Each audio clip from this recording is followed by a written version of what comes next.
All right, my name is Caolan Hoff here. I'm with Berkshire Hathaway, Indiana Realty. I have my favorite lender here, Jon Dages with Mamba Mortgage. So I just want to talk a little bit about kind of lending 101. So how does it all work? We have a few questions for Jon, and take it away. What's your kind of background in home lending here? Yeah, so I got into lending in May of 2008. And if you're not familiar what was going on in that time, that was about the start of the financial crisis and home lending meltdown. And so, but at the time, I didn't know anything different. I didn't know what was going on. And between May to like September, every other week, we'd get a notification that this lender we were working with is no longer in business. And honestly, like looking back, like I didn't think anything of it. I'm just like, well, this is kind of weird, but okay. And so, but I was, in a call center setting. So we were, getting leads throughout the country, mainly refinances. And that's really where I spent, from about 2008 to 2013 in that setting. And then rates had kind of ticked up at that point and was getting a little burned out from that model. Tried something different and got back into the lending world in late 2016, focusing solely on working with home buyers, and have really just been, that's been my focus now 8 years, a little over 8 years. Like that? Yeah. Awesome. So it was 2025. Yeah, so 8 years. So you work for a mortgage broker. What's the difference or benefits of kind of a mortgage broker versus a direct lender? Sure. So in terms of like what the customer experience looks like, very, very similar between the two. So, getting from point A pre-approved to the closing table, that process is going to look very, very similar regardless of who somebody works with. What a customer is going to see different is we don't, as a broker, we don't have all of the massive overhead expense that a bank would have, or a direct lender has, as because they're employing all of the operations team, compliance, attorneys, everybody. So we don't have that expense. But then we work with right now over 20 different lenders. Running across really any loan program you can think of, and so it allows us as a mortgage broker to shop on behalf of the customer and for them to try to make sure they get the best loan terms. We also have access to wholesale rates, and so that automatically just puts a mortgage broker on just a better foot in terms of what they have to offer a customer with regards to rate. And in all honesty, since going into the broker world, 15 months ago, I can honestly say I have not gotten beat from a rate and cost perspective. Better for the customer. Better for the customer. Yep. So first-time home buyer might not be aware of this. They get a rate sheet from a lender, maybe such as yourself, and it might say, here's the rate we can get for if you pay X amount of point, half a point, eighth of a point down. What is a point, and what does that get you as a consumer? No, it's a good question. So think of a point as prepaid interest. And so you're paying more at closing in the form of cost to get a lower interest rate over time. And so 1 point is equivalent to 1% of your loan amount. And historically, that has reduced the interest rate by about 1/4%. These last few years, you get, because of just rates being higher than they have been for the past decade, points tend to get you more bang for your buck now than they did when rates were in the 2s, 3s, and 4s. So somebody may pay a point today and get 0.5% lower in rate. And so what you want to look at from a correlation standpoint is how much monthly savings do I get by paying that point or that extra cost at closing? And if I simply just took those monthly savings and put them back in my pocket, how long is it going to take for me to recover that cost? And so, that's, every market's different, and what does that time frame need to be? But you want to look at your time horizon on, how long you plan to live in the house, how long do you plan to potentially have that loan out, and make payments on it. Because once you close and pay those points, it's effectively a sunk cost. There's no way to get that back after the fact. Okay. So moving on, you might have heard of government-backed loans and versus conventional loans. What are the difference between those two types of loans? And maybe you can give an example of a government-backed loan or what that range might look like. Yeah, so government-backed loans, they're essentially insured by the government. So if a homeowner takes out one of those loans and some time down the road they stop making payments, the government reimburses the lender for the loss and for that person not repaying that loan. There is a little bit, depending on conventional loans, there is a little bit of a guarantee from the government. So if you have heard of Fannie Mae or Freddie Mac, those are government agencies, and there is a small insurance against those or for those loans at the end of the day. But conventional loans can range pretty much anything that's not government insured. So government insured being FHA, VA, and USDA. Those are the three fully backed by the federal government.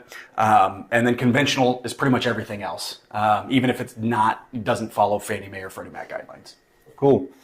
And then a lot of people might have heard a lot of about interest rates. They've changed recently. You touched on them being in 2-3%. That was maybe early 2020, 2019, maybe 2021. So how have interest rates changed recently, and do you have a forecast for maybe the rest of 2025? So there's people a lot smarter than me that go out on a limb and actually make those forecasts and those projections. Historically speaking, the average 30-year fixed mortgage rate has been right around 7%, maybe just above, but somewhere call it between 7 and 7.5%, and that's the long-term average. And so with rates right now, you'll see different companies put out surveys and like here's the average rate today or this week or whatever. A lot of those are showing anywhere right now high 6s to low 7s, but you have to consider and kind of take those with a grain of salt because they usually don't disclose if there's points paid. They also don't disclose credit score, down payment amount. All of those things are going to have an impact on the rate. And so those just know that those rate surveys are generally for the most qualified, highest credit score, larger down payments, typically conventional loans. And so that's what those surveys are going to show. And if you don't meet those parameters to a T, you're going to see something different. In terms of what we've saw as lenders with rates between 2016 to within the last year is conventional rates for high credit, high qualified individuals tended to be better than FHA, VA, those types of loan programs. We're starting to see a spread again between the government insured loans versus conventional. So now in the past, it used to be somebody has good credit.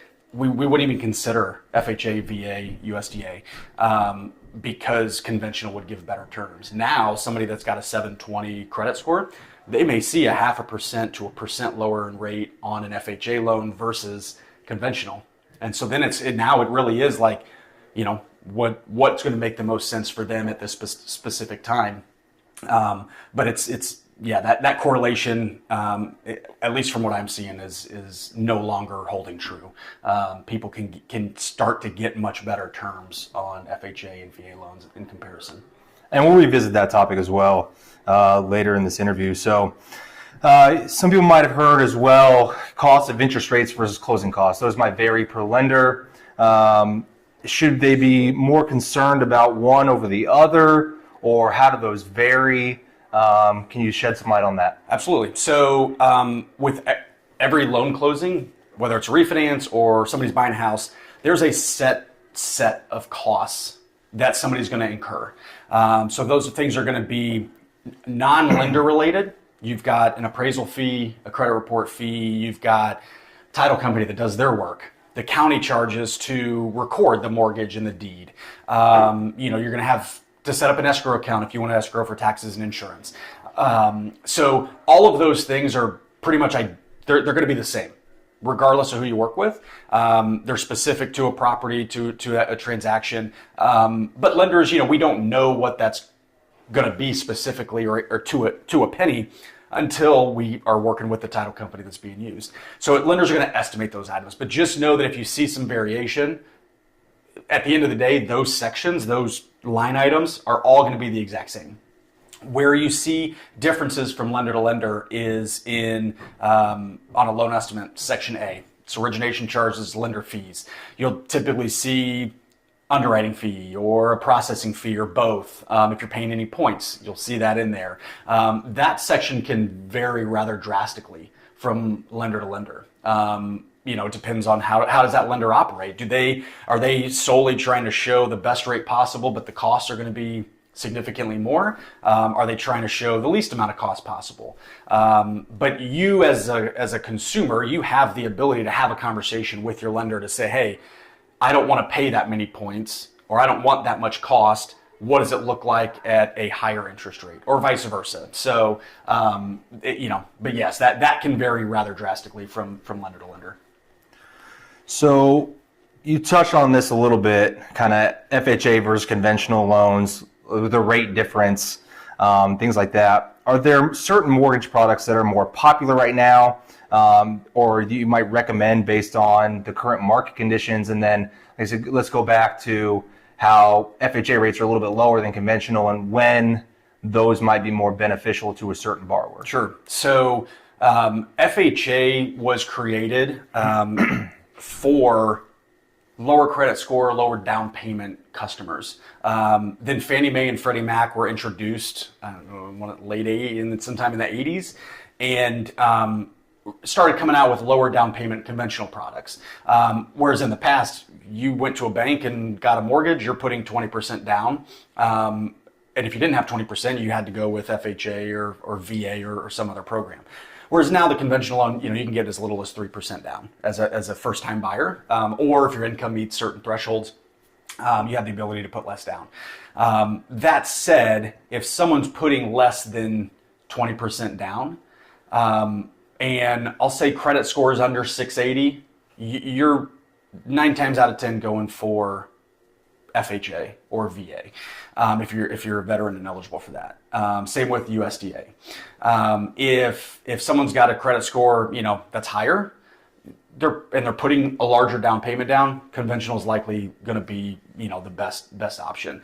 When you fall kind of between that 680 and 720 credit score and you're putting less than 20% down, chances are FHA is probably going to give you better terms today than a conventional loan, at least from what I've been seeing recently.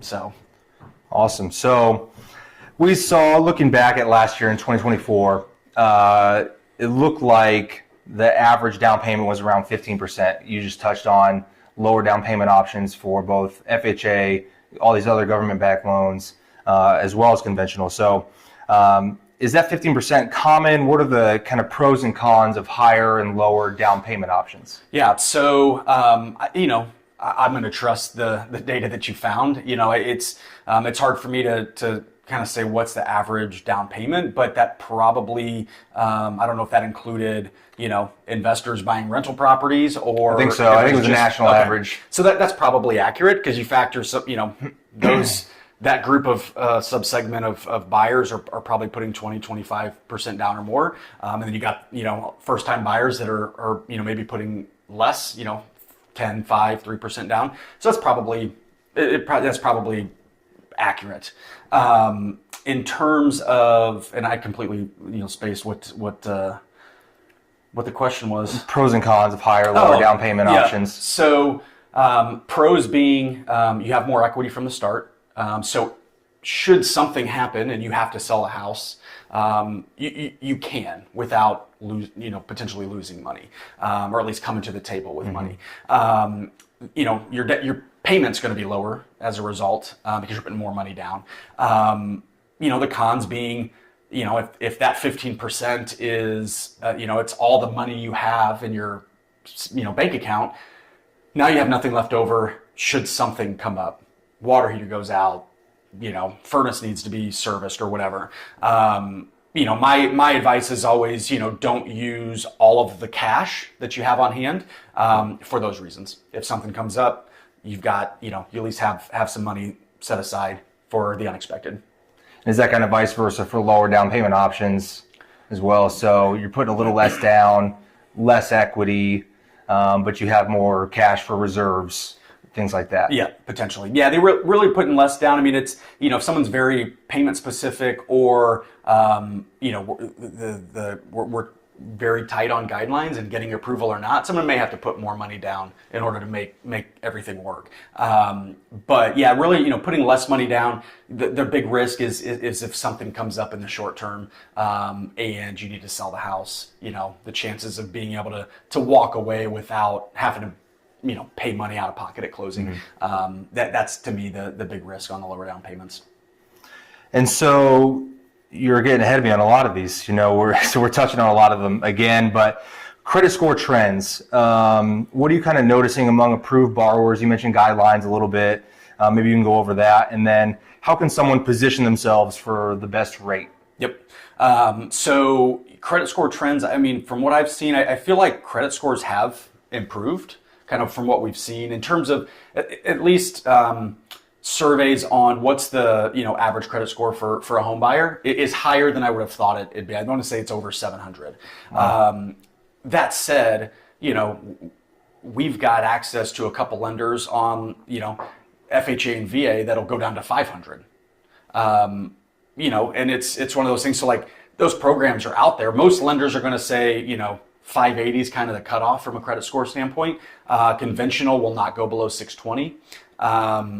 So, each program's a little different, but, at the end of the day, if someone wants to try to maximize their scores, if sometimes it's just a matter of time. So like somebody has a collection hit or something like that, like it's just going to take 6 to 12 months until that gets a little bit further in the past for that to have a not as big of an impact. But somebody starting out, credit cards, try to keep the balance below 30%.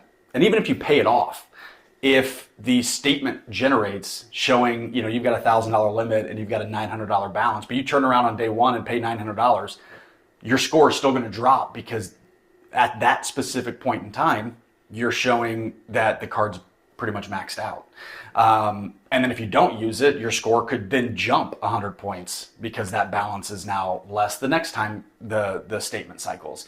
So that's, big credit cards are the big ones that you could see jumps month to month from a credit standpoint.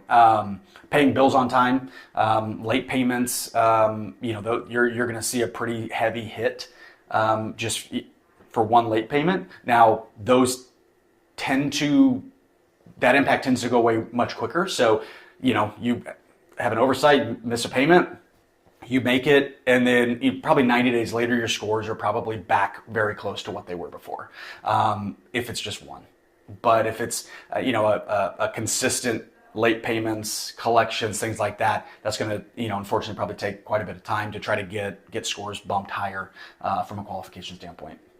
And so I'm going to go out on a limb and say a lot of people are going to have student loan debt as well. Is that a major factor in your credit score? Does that go back to or debt to income ratio? We'll kind of touch on that a little bit. Obviously, you mentioned late payments, so we want to keep up to date on those. But I know I have student loan debt. A lot of people out there do. How does that impact your debt to income ratio? We'll kind of segue into that real quick. Yep. So yes, student loans, they are factored in. If they're in deferment, you're not making a payment, but it's still, from a credit score, credit standpoint, still shows payments being made every month. Where I've seen that, potentially be an issue is it comes out of deferment, someone doesn't realize it, and they don't make the payments, and now all of a sudden they've got, 60, 90 days late on those. That can be detrimental. So, even if it's whatever the minimum payment is, make it. There's a lot of different repayment programs that student loans allow. The most common we see is income-based repayment. And so you provide documentation to the student loan servicer. They figure out, here's how much you can, quote unquote, afford to pay. And then, then you make that payment. As long as you make that payment, you've got a positive pay history on those accounts. From a debt to income standpoint, Every loan program is a little different. Most nowadays will say if there's a payment above zero reporting to credit, we can use that to qualify. If they're in deferment or there's a zero payment, then there's a formula depending on the loan program that gets used anywhere from 0.5% of your balance is a monthly payment up to 1%. So I jumped ahead a little bit there, and I didn't have that on our question list, but we'll kind of go back. Debt to income ratio. How does that affect your loan credibility or availability, and what is DTI or debt to income ratio? Yeah, so debt to income ratio is your debts, your debts. So take all your monthly debt payments, divide that by your gross monthly income, and that is your debt to income ratio. Each loan program is different. So conventional caps at 50%. If it's above 50, not getting approved. FHA will go up to 57. VA, there technically is not one. There's kind of a back-end formula on what's called residual income, that as long as that gets met, there's a likelihood or a chance of getting loan approval. But you have to think too, the big factors that determine loan approval are credit score, debt to income ratio, loan to value, assets that you have after everything gets paid at closing. And the underwriting systems look at that as a combination of things. So if someone's got really good credit, they may be able to push the envelope on those other ones or not have as much reserves. Somebody whose credit score is lower or their debt to income ratio is higher, you may need to show more money in the bank in order to overcome some of those tighter guidelines. So it really depends, but on paper, that's what the max is. USDA is a little bit more restrictive. So the housing portion can't go above 29% and the all-in debt ratio can't go above 41. So every program's a little different, but that is extremely helpful. And then, first-time homebuyers, maybe, like you touched on in the 80s before, 20% down payment is a big chunk of change, especially as we see housing costs rise in the last few years, lack of inventory. So are there any government programs or grants or lender-specific incentives to help buyers in general or first-time home buyers, and what's kind of out there? Yeah, so there are quite a few programs out there. Most are not going to be like forgivable grants. So most will be an additional lien on the property, where you may not have a monthly payment, but when you sell the property or refinance, that gets paid back. Others, you may have a for whatever assistance being 3.5% to generally 5% of the purchase price, may be repaid on a 10 or 15 year loan at a fixed interest rate. And so every program's a little different. Some you have to be a first time buyer, some you don't, but they're more income driven. And so every program's a little unique, but it just depends on the specific scenario. But there are quite a few programs out there. The downside to using those, again, they generally are not going to get forgiven. The rate that you're paying on the mortgage to utilize that is typically higher than what you would get if you brought your own down payment. So there's trade-offs, but if the only hurdle for somebody to get into homeownership is money for down payment, at the end of the day, if it allows them to buy a house and get, that home and start building equity and all of that, at the end of the day, having a little bit higher interest rate on your mortgage, is probably worth it at that point. And this is for low down payments or zero down payments, or where's that threshold? What do you get in these programs? Yeah, so generally anywhere from 3.5% to 5% of your purchase price, and that can go towards closing costs, down payment. If someone has money to bring, they can utilize these. But again, that may not necessarily make the most sense when compared to other options where they bring the down payment. But yeah, up to 5% of the purchase price to be used toward funds doing housing. So we've talked a little bit about first-time home buyers. So from what I understand, you don't technically have to be, or a purchase doesn't technically have to be your first purchase ever in the history or life cycle of you purchasing homes. So Correct. What does that look like? as far as a quote unquote first time home buyer? Yeah, so lending guidelines basically say you are a first time home buyer if you have not owned a property within the last 3 years. So you bought a house and sold it 5 years ago and haven't owned since, you're considered a first time buyer. So those lower down payment options on conventional loans or down payment assistance could apply to you even if you've owned a property longer than 3 years ago. Correct. Yep. Let's see. So what do you see as challenges that buyers are facing in the current market, and how can I as a realtor kind of prepare to overcome them? Really, it's still the lack of inventory. Buyers, guidelines really, they've tightened up a little bit since 08, 09, 2010, but it's still, fairly easy to get a mortgage approved today. That's completely different than finding a house. To your point, home values are up. Incomes, although, while over the last, 24 months have exceeded inflation, wage growth is up. And so buying power or people's spending power, they've gained. But prior to that, in 2021, people are probably just about even because of where inflation was for that 12-month span in 2021. And, but we're still seeing wage growth exceed inflation. And so I think, the next few years, even though home values, are still going to could probably continue rising at a 3 to 5% clip a year, people's incomes are starting to outpace what the cost of goods has been. But getting somebody to go out and find something, it's challenging. Surprisingly, the program that I haven't seen really take off more than it is the renovation loans. People want move-in ready, but there's a premium on those, as you see day in and day out. But if somebody can find a house that costs less and build in some funds to fix it up, and then make it their own, can usually win in that scenario, as opposed to trying to find something that's move-in ready at a higher price point. So we haven't talked about home renovation loans. What is that? There's a name for those. How are those kind of structured, and why might that be? You touched on that a little bit. Why that might be a good benefit to get into homeownership or acquire a new property.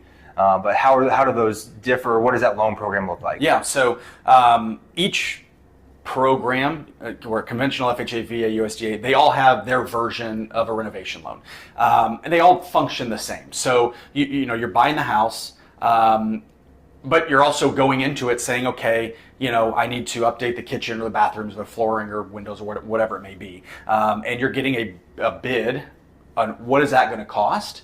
That gets built into the loan. And the appraiser then looks at it and says, okay, I'm going to assume that all of these things get done.